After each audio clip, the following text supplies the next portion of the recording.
all taking care of each other and limping around going, and I was going, have a piece of cake, George, and George was like, no. No cake.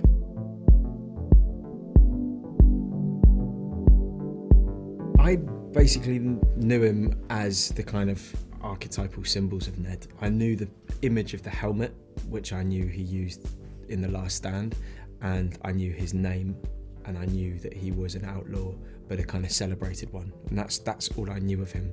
So I was kind of coming pretty fresh. I didn't think that was enough to have a sort of bias either way, but if anything, I was probably leaning in the camp that celebrated him. And then through this, it's been so many things. I think this film is an exploration of kind of it's tricky to anything outside of your own word or your own knowledge of something. It's difficult to commit to. Well, not difficult to commit to because everyone commits to an idea.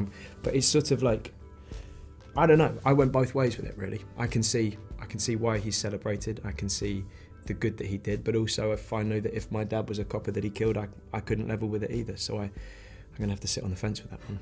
You boys want to build an army? Fire! You're bloody bulletproof, boys! Growing up in Australia, you certainly in primary school, Australian history, the primary school teachers love teaching about the bushrangers. They're like, the teachers get right into how cool these guys were.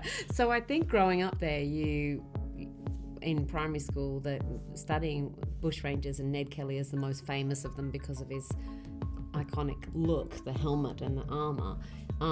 They are kind of regarded as heroes in a way.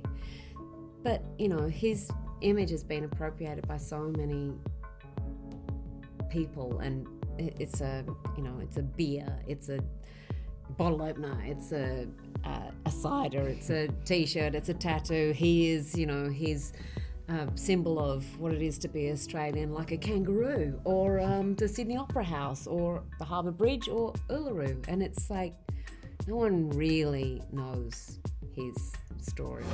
Nothing comes free in this world, son. Be who you are meant to be.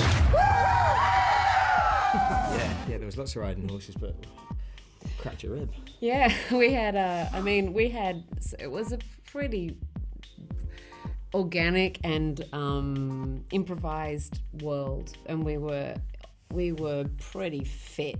Yeah. We were training hard to look like Ellen could push a plough, and we were been breaking rocks. We're living on a very impoverished kind of land with very little to eat and a lot of hard work to do. So we both had to be really strong.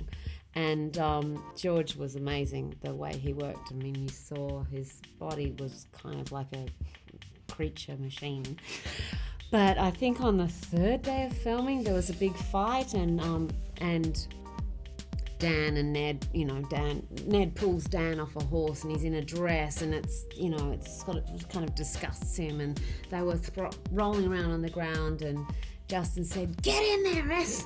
So in I dive, and we were like a 3-person cartoon forward rolling Looney Tunes, and managed to pull them apart, and the scene went on, and it was quite a good night actually. It was a really exciting night. It was a really exciting night, and then as we walked back to the trailer, covered in, rips and scabs, and we walked back into the makeup trailer, and I went, oh, and I busted my rib.